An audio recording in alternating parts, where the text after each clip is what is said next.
Hay cosas que uno hace por necesidad, no por elección, y cuando te encuentras en esa situación, aprendes rápido que la noche tiene sus propias reglas, reglas que nadie te enseña, pero que todos conocen. Me llamo Camila, tengo 23 años y soy de una ciudad pequeña en la costa norte de Colombia. Lo que voy a contar ocurrió hace 4 años, cuando todavía estaba intentando pagar el tratamiento de mi abuela.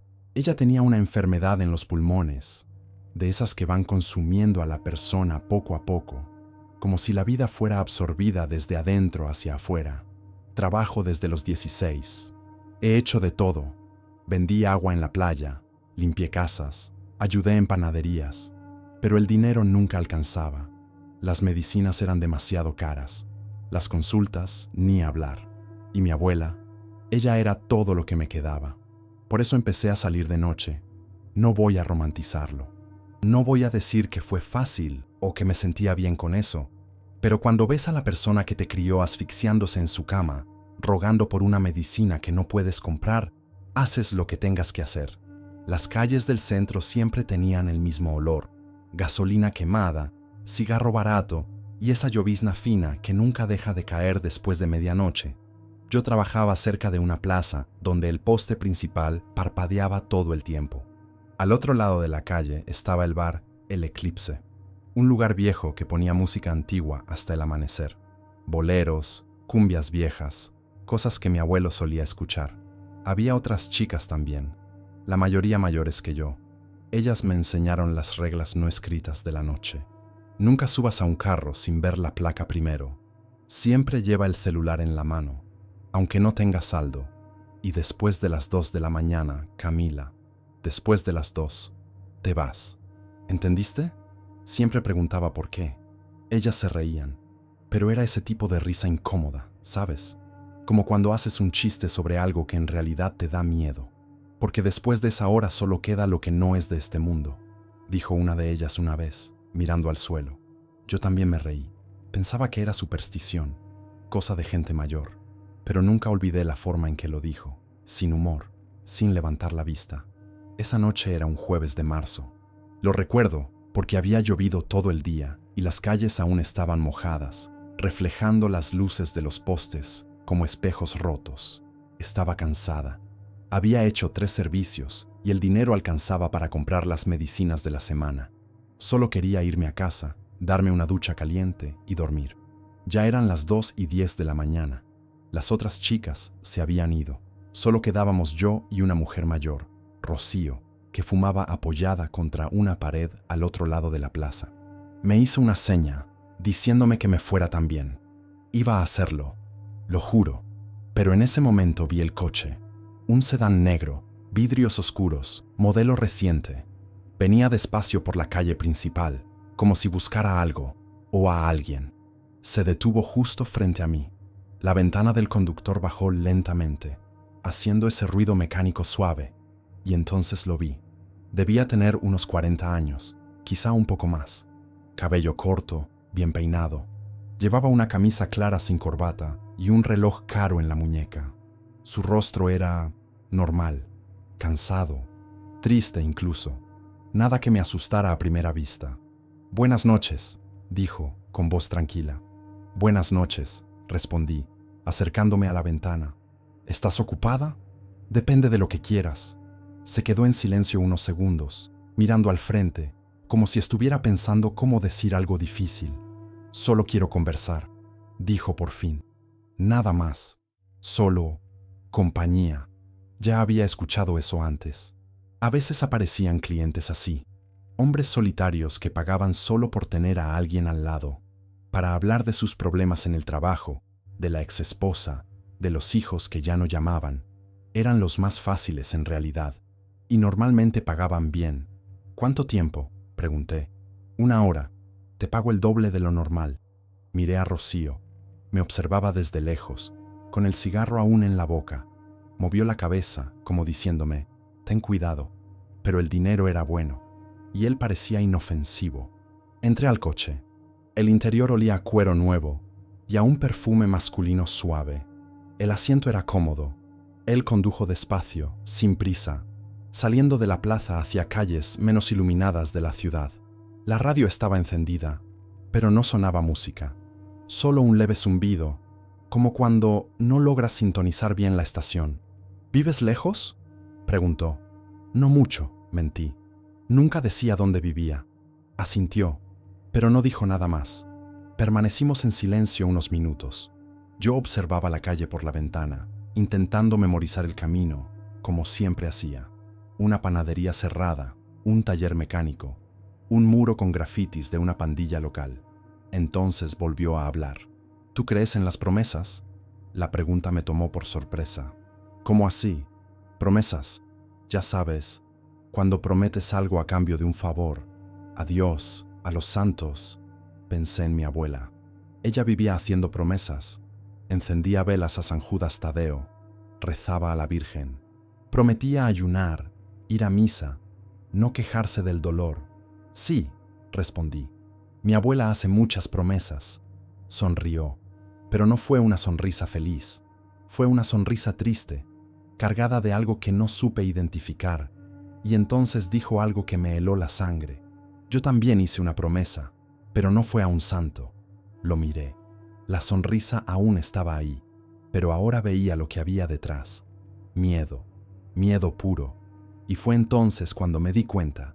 Estábamos yendo hacia el cementerio viejo de la ciudad, el lugar al que nadie iba después del anochecer.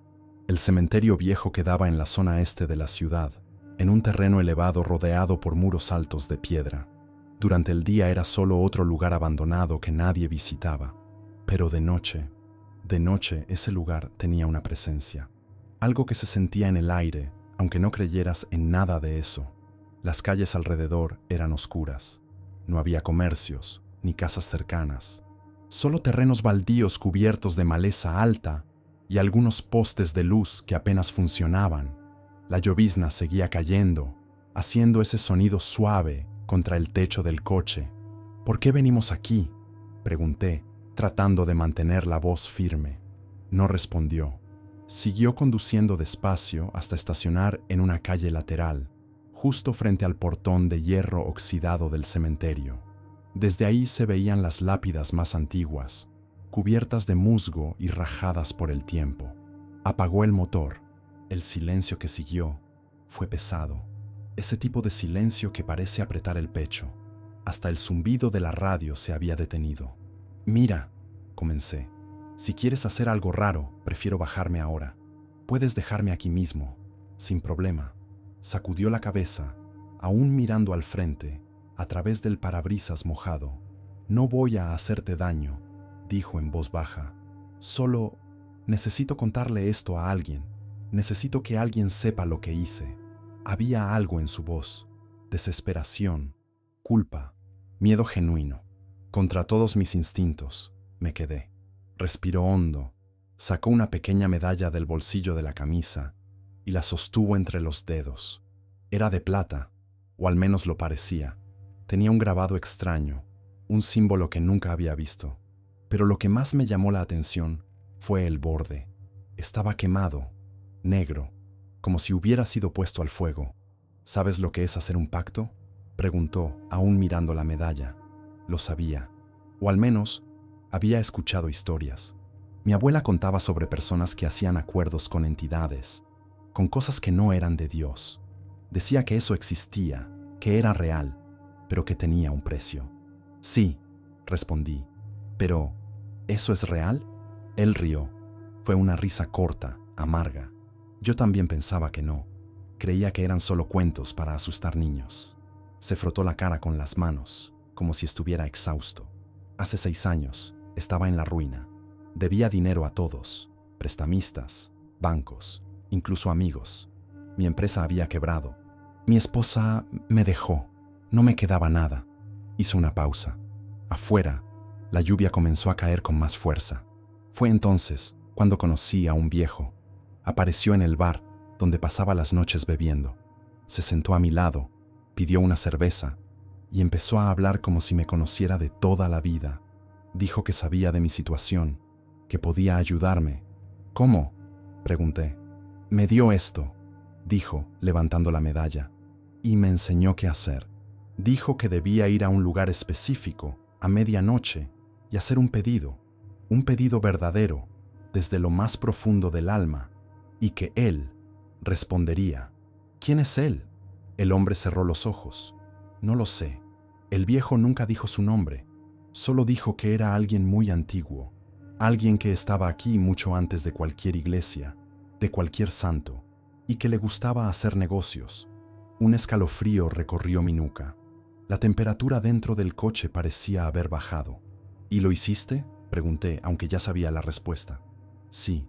Abrió los ojos y vi que empezaban a llenarse de lágrimas. Vine aquí, a este mismo cementerio. Me paré frente a ese portón, a medianoche en punto, sosteniendo esta medalla, y pedí prosperidad, pedí no volver a carecer de nada, que pudiera recuperar todo lo que había perdido. ¿Y qué pasó? Nada. Esa noche, nada. Volví a casa sintiéndome idiota, pero la semana siguiente hizo una pausa para secarse las lágrimas. La semana siguiente, un inversionista me llamó, de la nada. Dijo que había oído hablar de mi trabajo y quería financiar un nuevo proyecto. Un mes después, ya tenía dinero otra vez. En 6 meses, era rico. Más rico de lo que jamás fui. Entonces funcionó. Funcionó, confirmó. Pero el viejo me advirtió, todo tiene un precio. Y cuando llegara el momento de pagarlo, él vendría a cobrar. El corazón empezó a latirme más rápido. ¿Y cuándo es ese momento? 6 años después. Exactamente 6 años. Me miró por primera vez desde que había empezado a hablar. Sus ojos estaban rojos, desesperados. Hoy se cumplen 6 años. Mi mano fue automáticamente hacia la manija de la puerta. Espera, dijo. No te traje aquí para hacerte daño. Solo no quería estar solo cuando él viniera. Estás loco, susurré. Déjame salir. Ahora.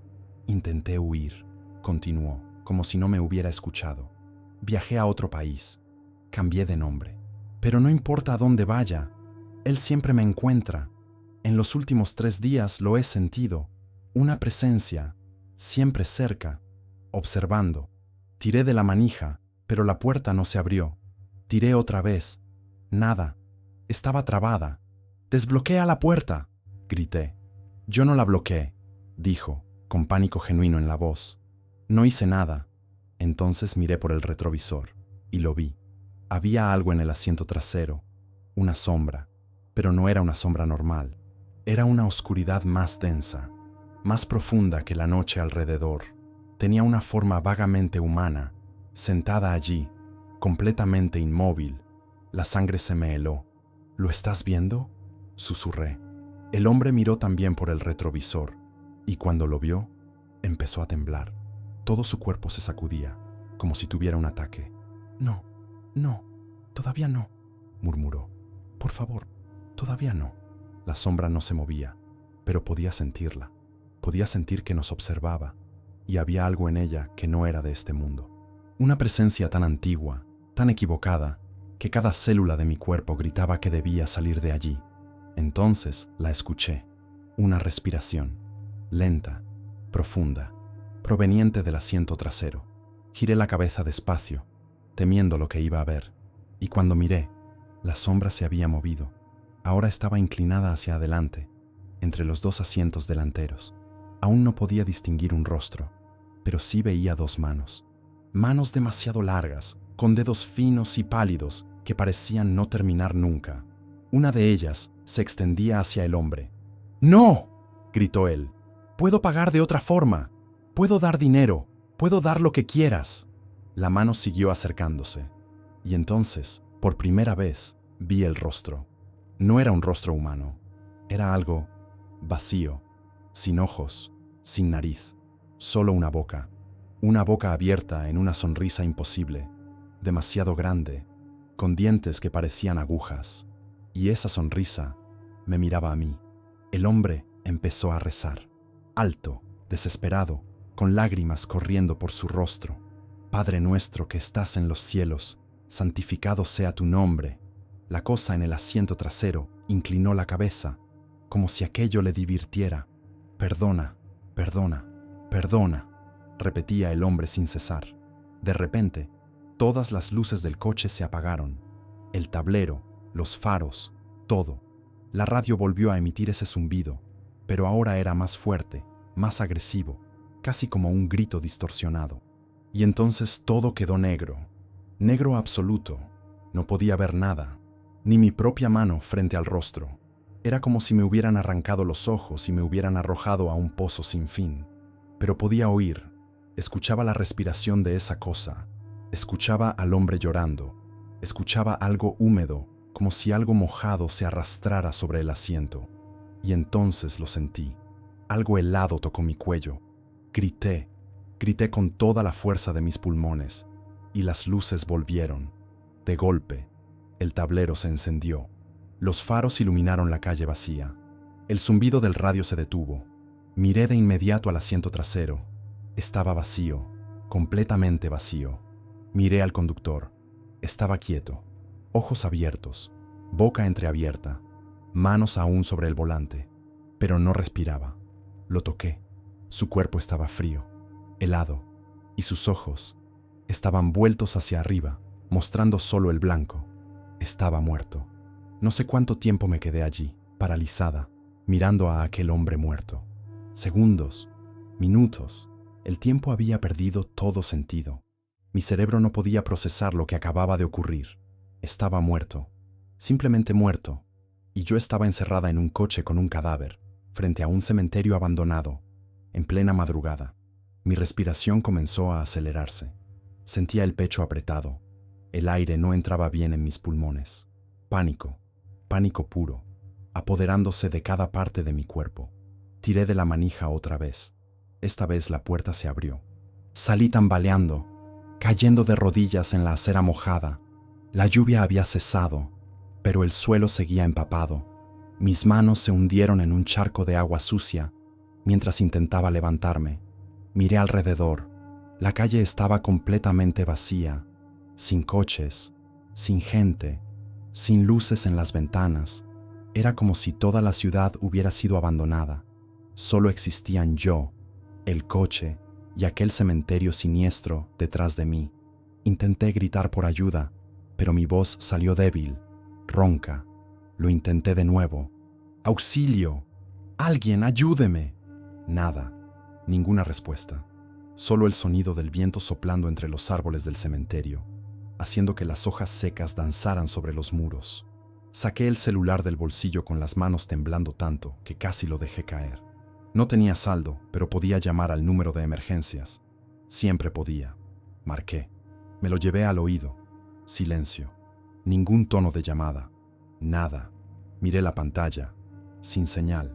No, no, no, susurré, agitando el aparato como si eso fuera a hacerlo funcionar. Entonces escuché un ruido proveniente del coche, un crujido bajo, como si alguien se moviera sobre el asiento de cuero. Me quedé congelada. Giré la cabeza lentamente hacia el vehículo. El cuerpo del hombre seguía allí, en la misma posición, pero ahora su cabeza estaba girada hacia mí. Esos ojos blancos me miraban, y su boca comenzó a moverse.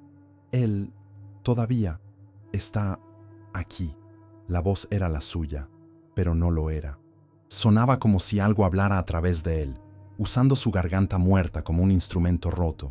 Corrí sin mirar atrás, sin pensar, sin saber a dónde iba. Mis pies golpeaban el asfalto mojado, haciendo un ruido rítmico que resonaba por la calle vacía. Pasé por postes apagados, muros pintarrajeados, portones de hierro cerrados. No sé cuánto tiempo corrí. Mis piernas ardían, mi pecho dolía, pero no podía detenerme. Cada sombra parecía moverse. Cada rincón oscuro escondía algo esperando por mí. Finalmente vi luces adelante. Una gasolinera. Había un guardia en la puerta. Un hombre grande, con uniforme azul, fumando un cigarrillo. ¡Ayuda!, grité, corriendo hacia él. ¡Por favor, ayúdeme! Arrojó el cigarro al suelo y vino hacia mí, alarmado. ¿Qué pasó, muchacha? Le agarré el brazo, casi cayendo. Estaba sin aliento, temblando, empapada de sudor y lluvia. ¡Ay! Hay un hombre, muerto, en un coche. Yo no sé qué pasó.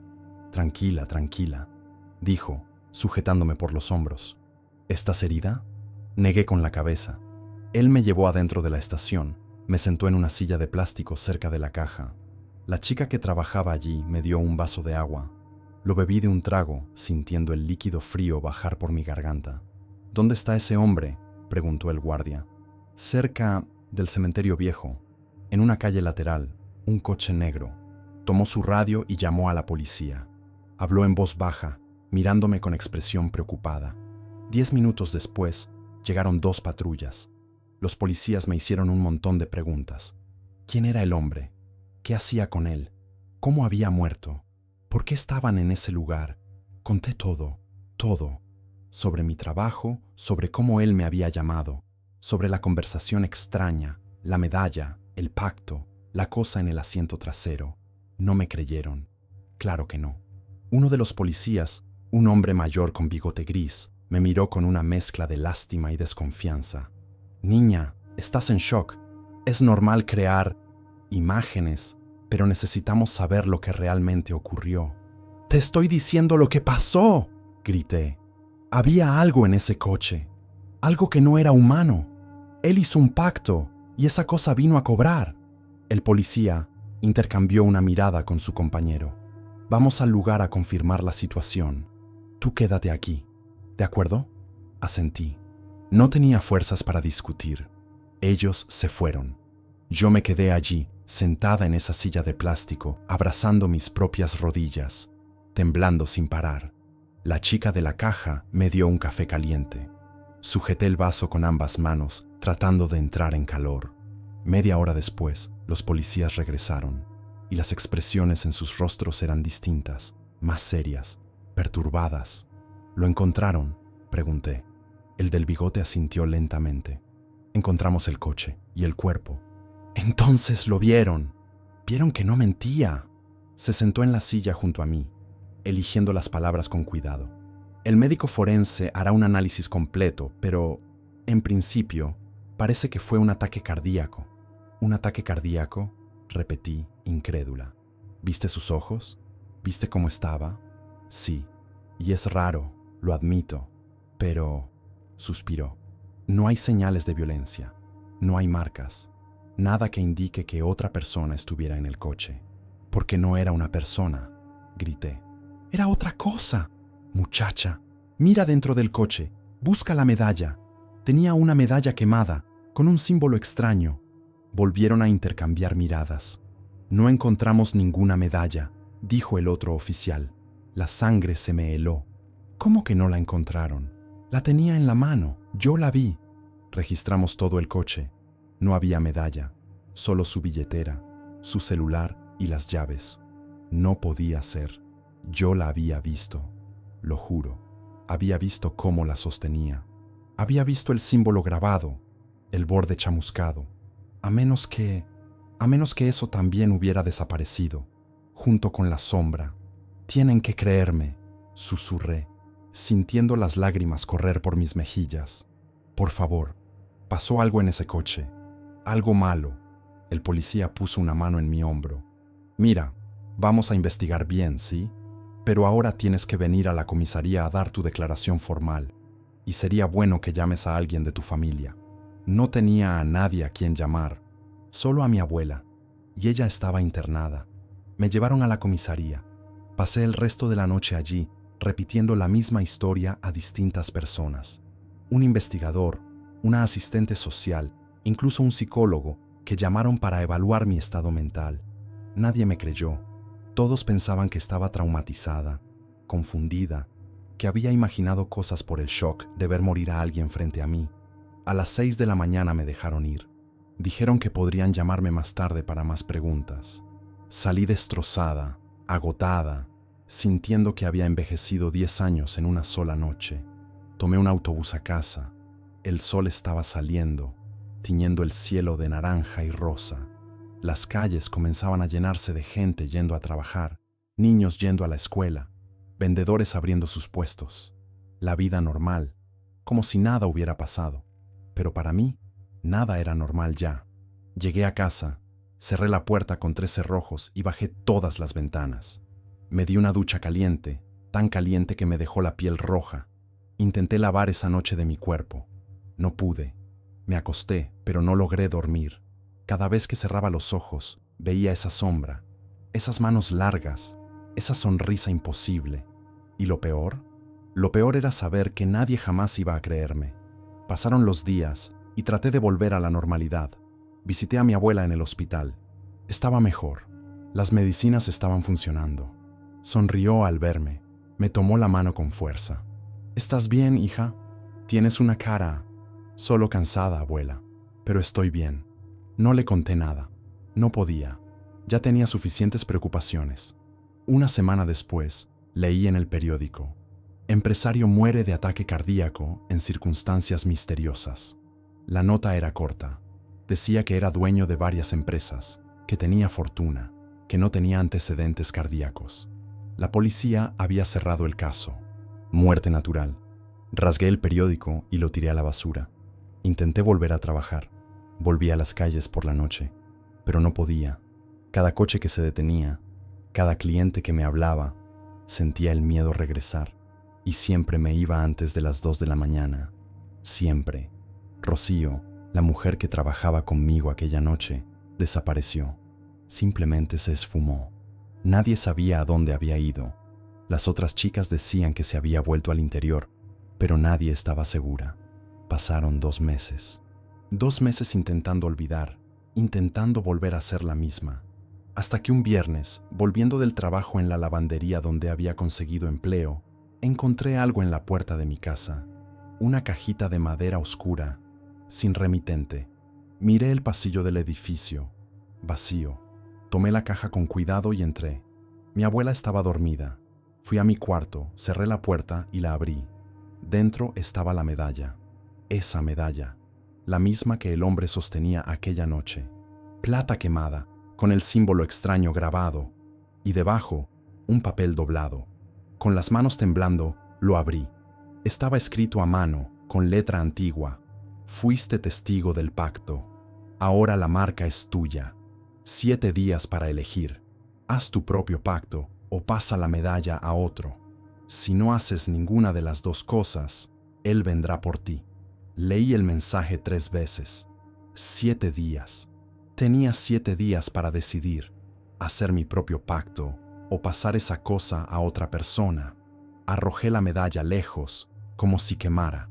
Rodó por el suelo y se detuvo debajo de la cama. No, susurré. No voy a hacer ni una ni otra. No voy a pedir nada a esa cosa y no voy a condenar a nadie. Tomé el papel y lo rompí en pedazos. Lo tiré todo a la basura. Fui a dormir intentando convencerme de que era mentira, que alguien quería asustarme, algún psicópata que había leído sobre el caso en el periódico. Pero cuando desperté al día siguiente, la medalla estaba sobre mi mesita de noche. A su lado, otro papel. 6 días. Elige, o él elegirá por ti. La sangre se me heló. Tomé la medalla y salí corriendo de casa. Fui hasta el puente que cruza el río. La lancé con todas mis fuerzas. La vi hundirse en el agua turbia. Volví a casa aliviada, pero cuando abrí la puerta, sentí el olor. Ese mismo olor a cosa quemada que tenía la medalla. Estaba sobre la mesa de la cocina, mojada, con algas pegadas. Empecé a llorar. Intenté enterrar la maldita cosa en un terreno baldío. Intenté quemarla. Intenté aplastarla con una piedra hasta convertirla en polvo. Nada funcionaba. Siempre volvía.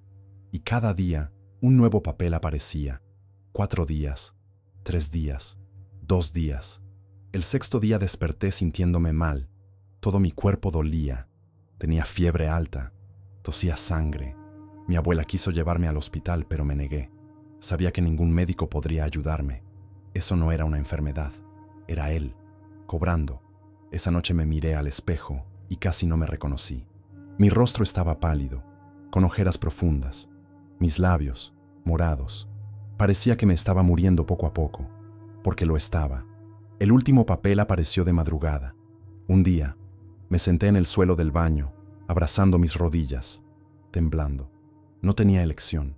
Si no pasaba esa maldición a alguien más, iba a morir. Y no sería una muerte tranquila. Sería como la del hombre, lenta, aterrorizada.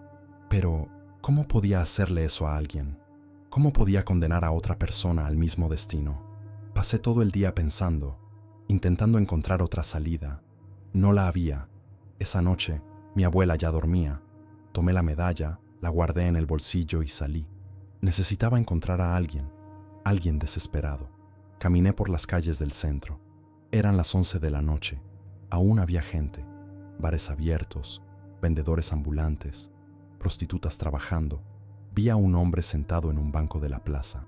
Tendría unos 30 años, ropa sucia, olía a alcohol, lloraba en silencio, la cabeza entre las manos.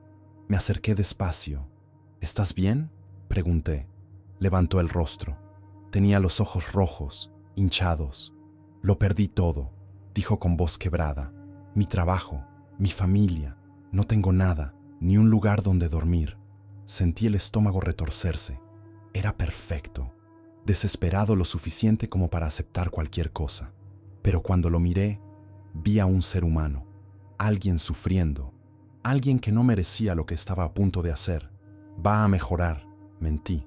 Siempre mejora. Me alejé rápido antes de cambiar de opinión. Seguí caminando. Vi a una mujer joven llorando al teléfono en una esquina. Vi a un muchacho pidiendo dinero para comer. Vi tanta gente rota, tanta gente en el fondo del pozo, y no pude hacerles eso a ninguno. Miré el reloj, 11:40. Faltaban 20 minutos. El dolor en mi cuerpo había empeorado. Apenas podía caminar. La fiebre era tan alta que veía todo borroso. Fue entonces cuando pasé cerca del bar El Eclipse y la vi. Una muchacha. No tendría más de 17, tal vez 18 años. Ropa ajustada, tacones altos, demasiado maquillaje tratando de ocultar lo joven que era. Estaba sola, fumando nerviosa, mirando a los lados como si esperara a alguien que nunca llegaba. Era nueva, se notaba, y estaba desesperada. Me acerqué. ¿Primera noche?, pregunté. Se sobresaltó, pero luego asintió. ¿Cómo lo sabes? Porque yo fui tú. ¿Cuánto tiempo llevas aquí? 2 horas. Nadie se ha detenido todavía. Se detendrán. Solo hay que tener paciencia. Me miró con los ojos brillantes. Quería creerme. ¿De verdad? Es que necesito el dinero. Mi mamá está enferma y... Se detuvo a mitad de frase, como si le diera vergüenza contarlo a una desconocida. Yo sabía exactamente lo que iba a decir. Era mi historia. La misma necesidad. La misma desesperación. Saqué la medalla del bolsillo. ¿Sabes qué es esto?, pregunté. La miró con curiosidad. ¿Una medalla? Es más que eso. Es una promesa. Si haces lo que te voy a enseñar, todo lo que necesites aparecerá. Dinero para tu madre, más del que imaginas. Sus ojos se iluminaron. ¿De verdad? ¿Cómo? Miré el reloj. 11:55. 5 minutos. ¿Confías en mí?, pregunté. Dudó un segundo, pero luego asintió. Puse la medalla en su mano. En el instante en que tocó su piel, lo sentí. Sentí algo pasar de mí a ella, como si me quitaran un peso enorme de encima. La fiebre desapareció al instante. El dolor cesó. Estaba libre. Agárrala bien, le dije. A medianoche exacta, vas al cementerio viejo. Te paras frente al portón y haces un pedido, cualquier cosa que desees, y se cumplirá. ¿Solo eso? Solo eso. Sonrió. Una sonrisa llena de esperanza. Gracias. De verdad, gracias. De nada, mentí. Me alejé rápido, antes de que viera las lágrimas en mis ojos. Caminé hasta la esquina y me detuve, apoyándome contra una pared. Miré el reloj. Medianoche. Sentí que algo en el aire cambiaba. Una presencia, pesada, antigua. Miré hacia la muchacha. Seguí allí, admirando la medalla bajo la luz del poste. Y entonces la vi. Una sombra formándose detrás de ella, creciendo, tomando forma. Ella no la veía, aún no, pero la vería pronto. Y cuando hiciera su pedido, dentro de 6 años, eso volvería, igual que volvió para el hombre del coche. Di la vuelta y empecé a caminar hacia casa, rápido, sin mirar atrás. No quería ver, no podía ver, porque si lo hacía, no podría vivir con lo que había hecho. De eso hace 4 años. Nunca volví a esa parte de la ciudad. Nunca volví a ver a la muchacha. A veces intento buscar noticias de ella. Intento saber si está bien, pero tengo miedo de lo que pueda encontrar, porque, en el fondo, lo sé. Sé que en 2 años vivirá lo mismo que aquel hombre, y será mi culpa. Hay noches en que no puedo dormir. Veo su rostro, esa sonrisa llena de esperanza, y sé que destruí su vida, pero me estaba muriendo. No tenía elección, o al menos eso intento decirme. Mi abuela mejoró, sigue viva hasta hoy. Dice que fue un milagro. Yo sé que no lo fue. Fue el precio de haber pasado la maldición a otro. A veces me pregunto, ¿aquel viejo que le dio la medalla al hombre sintió lo mismo que yo? ¿El mismo peso? ¿La misma culpa? ¿O después de un tiempo se aprende a vivir con ello? No lo sé. Lo único que sé es que después de aquella noche, nunca volví a ser la misma, porque ahora sé de lo que soy capaz para sobrevivir. Y eso es más aterrador que cualquier sombra, que cualquier criatura sobrenatural. El verdadero monstruo no estaba en aquel coche, estaba en mí. Siempre lo estuvo. ¿Y tú? ¿Alguna vez pasaste por algo que no puedes explicar? ¿Alguna vez sentiste una presencia que no debería estar allí? Déjalo en los comentarios. Tal vez tu historia sea la próxima. Si te gustó este relato, suscríbete al canal y activa la campanita para no perderte los próximos, porque aquí, cada semana hay una nueva historia y ninguna de ellas te dejará dormir tranquilo. Hasta la próxima, si es que logras dormir después de esto.